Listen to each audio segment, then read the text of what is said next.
Salut tout le monde, très urgent. Aujourd'hui, mercredi 5 novembre 2025. Les États-Unis d'Amérique viennent d'encourager les forces armées maliennes dans la lutte contre les terreaux. Une conversation s'est passée entre le ministre des Affaires étrangères Abdoulaye Diop et le sous-secrétaire d'État américain Christopher Landau. Ils ont parlé ensemble. Voilà, et Christopher Landau, le vice-ministre des Affaires étrangères américain. Voilà, sous-secrétaire d'État. C'est le vice-ministre des Affaires étrangères américain. Il a parlé avec Abdoulaye Diop. J'ai vu certains Maliens en train de dire que les États-Unis ont félicité le succès des forces armées maliennes. Ça, c'est faux et archi faux. Voilà ce qu'il a dit en anglais. Je vais traduire en bambara. Et puis, je vais vous dire une chose. Les États-Unis n'ont pas de problème avec... Et puis, il y a des gens aussi qui ont parlé pourquoi les États-Unis ont demandé à leurs citoyens de quitter le Mali. Je vais vous donner encore des raisons sur ça aussi. Maintenant, c'est écrit ici. US Deputy Secretary of State Christopher Landau said on Tuesday that he spoke with the Mali's foreign minister, Abdoulaye Diop, to discuss shared security interests in the region. Ils ont parlé, je vous ai dit, les services secrets américains et les services secrets maliens travaillent ensemble. Je vous ai dit ça il y a longtemps. C'est même Michael Landau a fait des voyages dans les pays de l'AES. Seuls le Burkina Faso et le Niger ont refusé. Le Mali a accepté de travailler avec le service de renseignement américain, comme le Mali l'a fait avec la France. Donc, il y a eu des appels. Si les États-Unis, s'il y a un problème entre les États-Unis et le Mali, est-ce que les deux ministres allaient se parler? Non.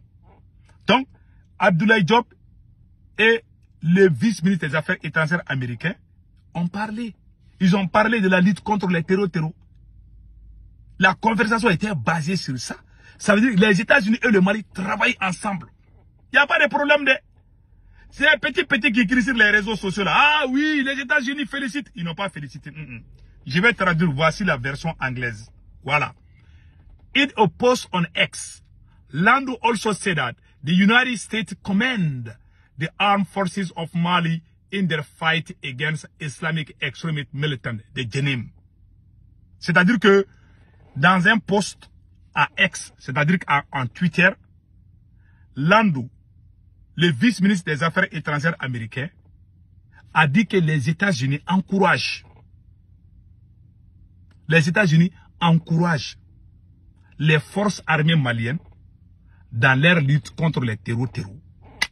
Ils n'ont pas dit qu'ils félicitent, parce qu'ils ont dit ici que oui, que les États-Unis félicitent. Que les États-Unis félicitent les forces armées maliennes pour le succès dans la lutte contre les terreaux. C'est faux et archi faux, c'est pas vrai. Ils n'ont pas félicité, ils disent qu'ils encouragent. C'est comme, si tu dis que tu félicites quelqu'un, ça veut dire que la personne a réussi la chose. Félicitations veut dire que tu as déjà réussi. Ils n'ont pas réussi. Les États-Unis n'ont pas réussi. Et réussir, en anglais, c'est congratulate. Ça veut dire féliciter. Ils ont dit commend. Commend veut dire, commend means to praise. To encourage. Katika ka dou kiye quoi. C'est-à-dire que comment bien fombe ka dou kanye quoi.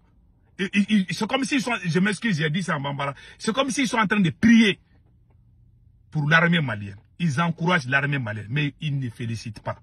C'est faux. C'est pas une félicitation de. Les États-Unis n'ont pas dit que l'armée malienne est en train de gagner aussi. Les États-Unis n'ont jamais dit ça. La version anglaise est là, hein. Nous, on parle l'anglais. Parce qu'ils sont en train de mentir là. Parce que les gens là, dans la communication là, on ne va pas mentir ici au Nigeria. Moi, je suis professeur d'anglais. J'ai enseigné l'anglais au Mali. Quand je suis venu aux États-Unis, je suis devenu politologue parce que j'ai fait mes études en sciences politiques. Voilà. Donc, quand j'étais au Mali, j'étais professeur d'anglais. Donc, ça, c'est ma spécialité. La traduction là, j'ai été traducteur avant aussi. Donc, ce que les États-Unis ont dit, les États-Unis n'ont jamais dit que l'armée malienne est en train de faire du succès.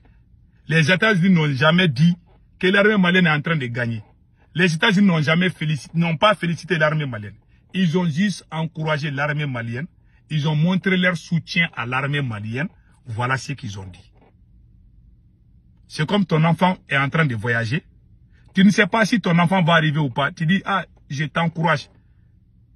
Je vais prier pour toi. Si ton enfant arrive, tu vas dire félicitations.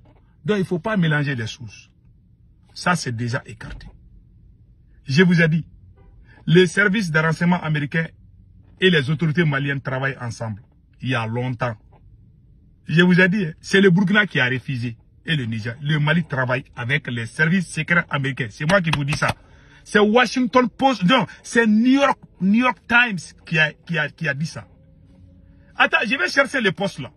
Ils ont dit ça. Que les États-Unis sont en train de travailler avec le Mali. Il n'y a aucun problème entre le Mali et les États-Unis. Depuis le temps du premier président Modibo Keïta, les États-Unis et le Mali ont toujours eu de bonnes relations. Et puis il y a des farfelus qui continuent toujours à critiquer les États-Unis. Que pourquoi les Américains ont demandé à leurs citoyens de quitter le Mali. Donc ils ne peuvent pas dire à leurs citoyens de quitter le Mali. Je vais vous dire comment les ambassades américaines fonctionnent. Ce n'est pas le gouvernement américain qui a décidé de rapatrier. Non, non, non. Ce n'est pas non plus l'ambassadeur. Voici comment les ambassades américaines fonctionnent. Dans toutes les ambassades américaines, vous allez trouver qu'il y a les presses. Il y a les journalistes. Il y a les chercheurs journalistes. Il y a les services secrets qui regardent comment fonctionne la ville. Quand ils voient le danger, ils le disent. Même nous qui sommes aux États-Unis. Parfois, on nous écrit, on nous dit de ne pas sortir de la maison. Qu'il y a beaucoup de pluie. Il y a des jours, moi, je reste dans ma chambre. Je peux faire une journée, je ne sors pas dans ma chambre.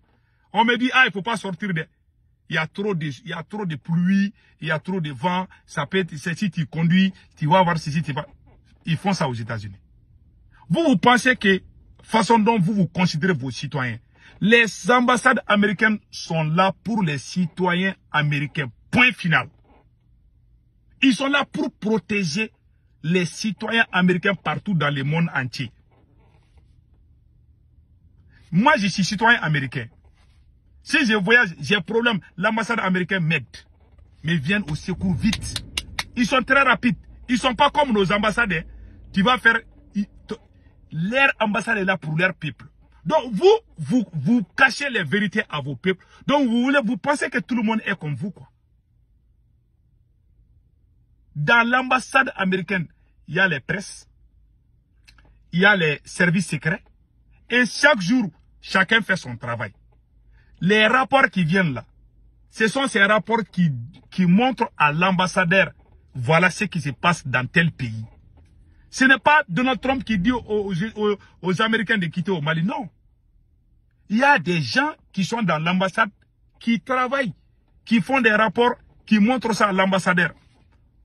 Si ils montrent que le Mali est en danger, les citoyens américains doivent quitter le Mali. Est-ce que c'est un crime? Moi, même si je suis ambassadeur là, hein, je suis ambassadeur américain au Mali, je vais dire la même chose. Où est le problème? Est-ce qu'ils ont dit aux Maliens de quitter le Mali? Ils ont dit à leurs citoyens de quitter chez nous. Où est le problème? Donc vous êtes dans l'insécurité. Vous pensez que vous êtes habitués à ça. Et ils ne sont pas habitués à ça. Et ils veulent sauver leur peuple. Point final. C'est la première puissance mondiale. Parce qu'ils sont ensemble. C'est la première puissance. Ils ne sont pas comme nous, hein. Si leur ambassadeur ne fait pas le travail là, ils vont les changer. Voilà ce qui se passe. Donc il ne faut pas mélanger les choses. C'est ça que je voulais dire. Passez un excellent week-end.